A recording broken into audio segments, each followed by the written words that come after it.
everybody. Creative Canopy is back with another tutorial. This week we want to be touching on Photoshop, as we've not actually spoken about Photoshop yet. So Alex is going to be doing a Photoshop tutorial on blemishing, that kind of thing. So I'll just pass you over to Alex. Hello everyone, so today we're going to be looking at a few tools inside Photoshop. We're going to start off with the quick selection tool, the magic wand tool, and then we'll move on to the hue and saturation tool and selective colour, and then we'll probably finish off with the clone stamp tool and the healing brush.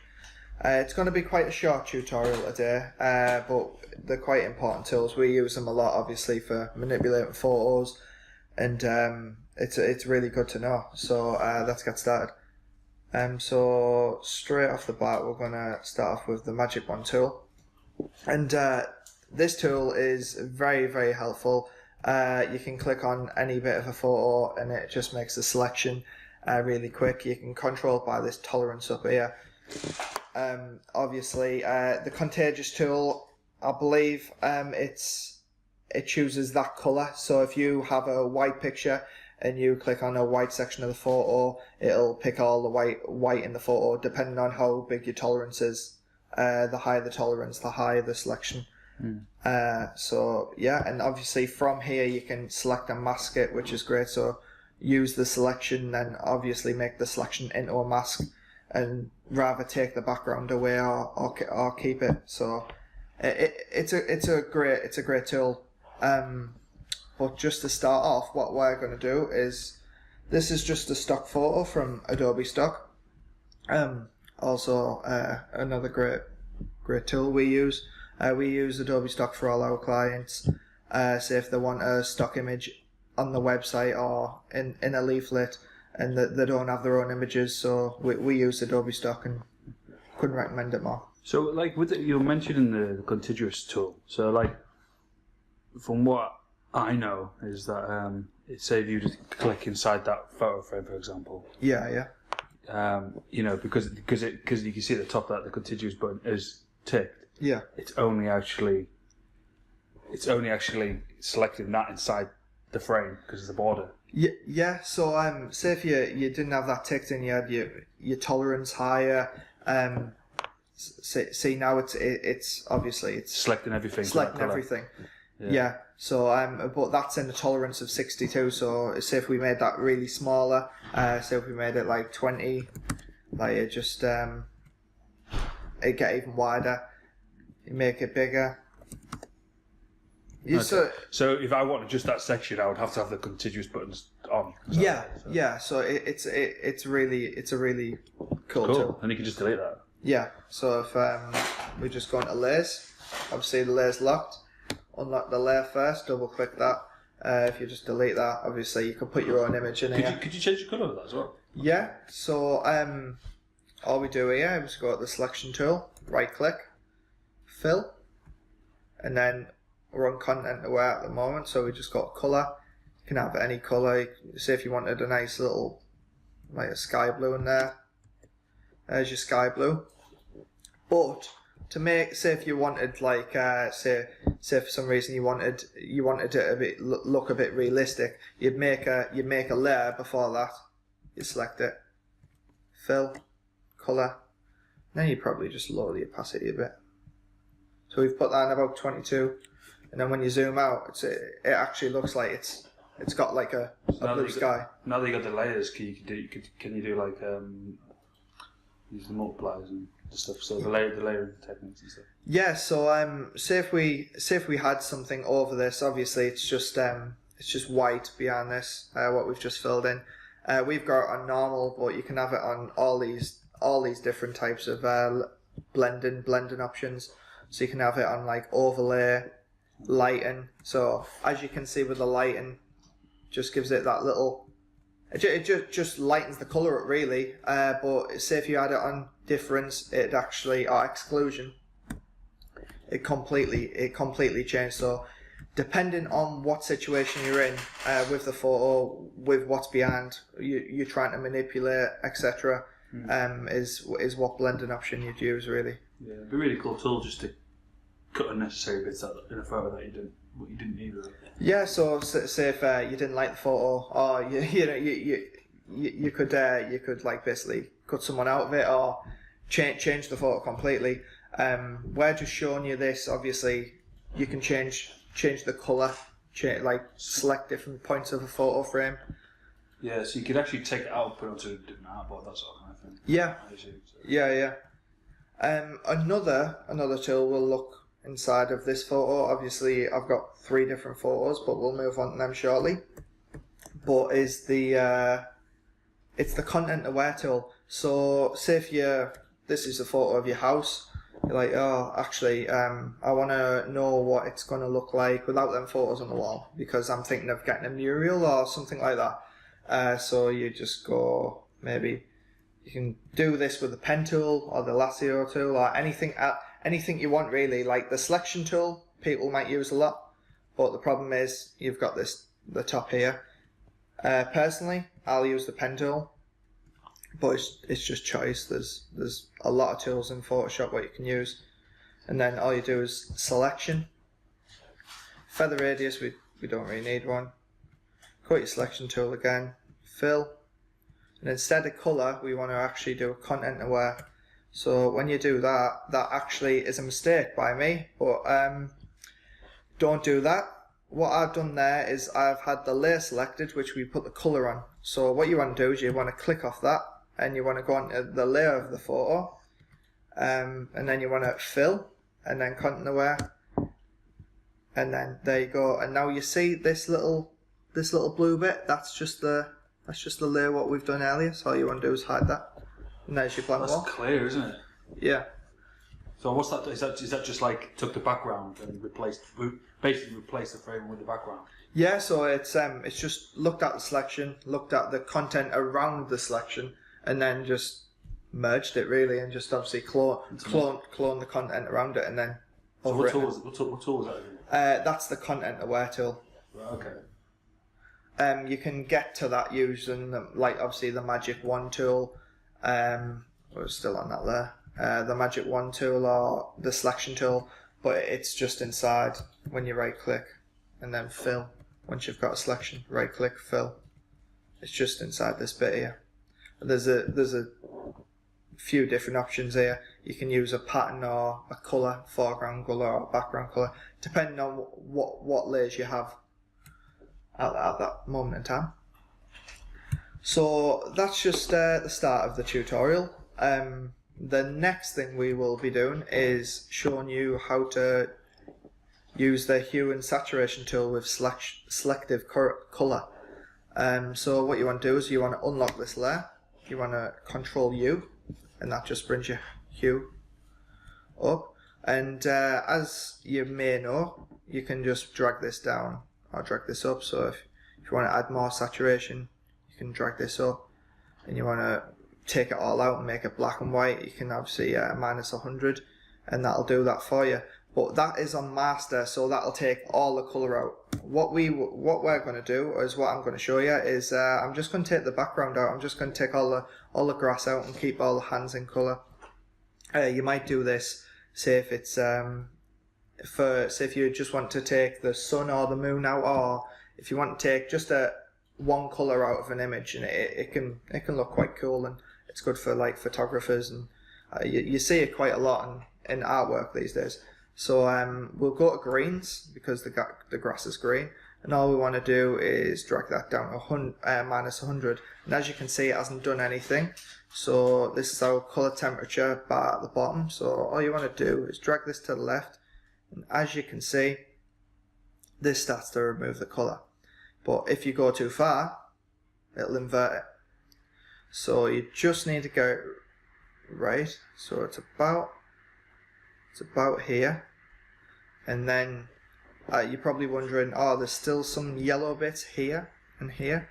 So what you do then is you go to yellows, and that's just rename that yellows too, because we've run the yellow bar. But then you just want to go like that.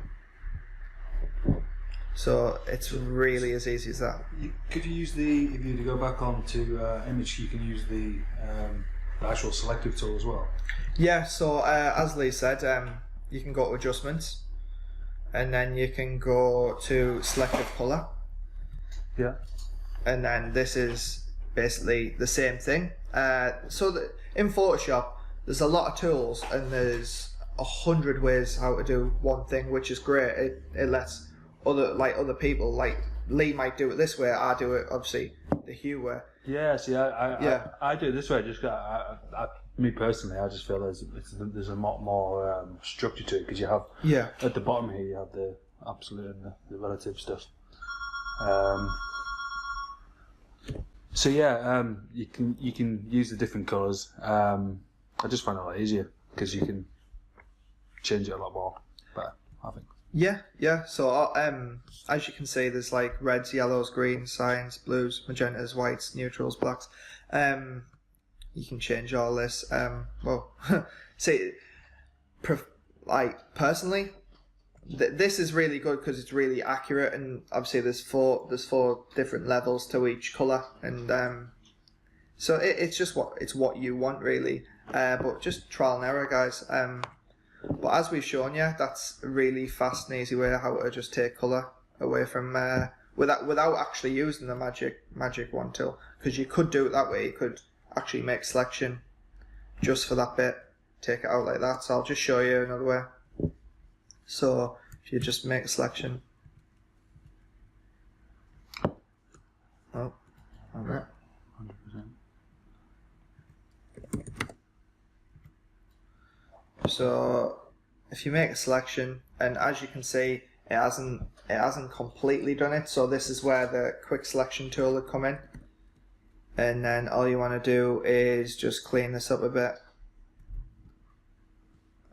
And then once that's done like that. That's pretty cool. So obviously the magic wand tool isn't perfect.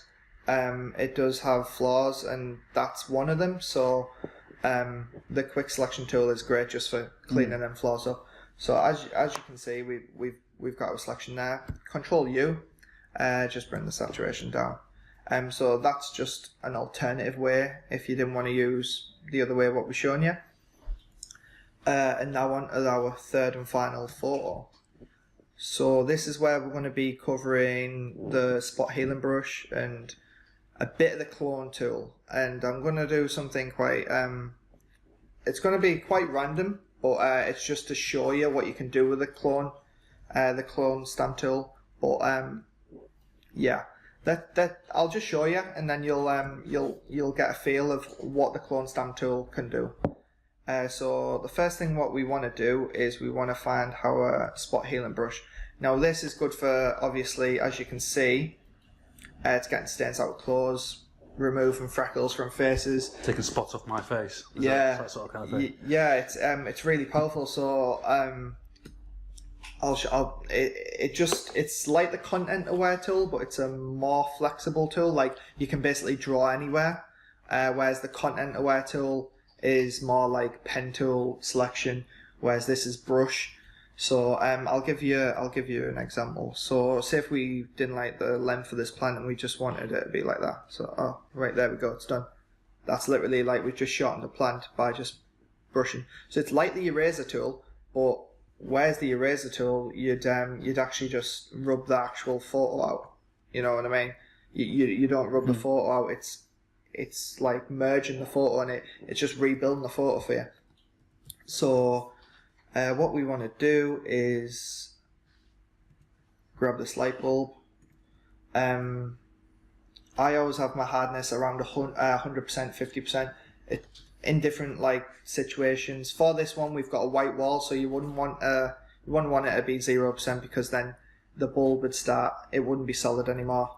It'd look fluffy, and it'd make the photo very, very patchy.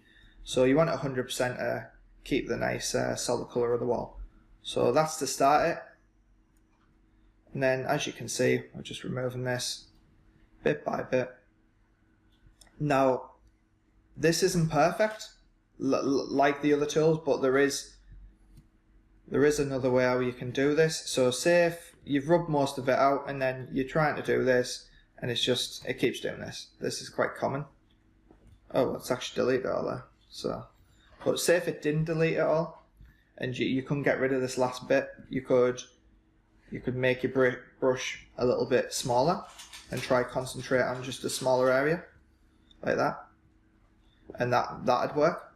Or you could actually just do what we done earlier, select a big portion because it's got a little white little shadow around it, right click, you fill, and you go content aware, and then that'll just replace that for you.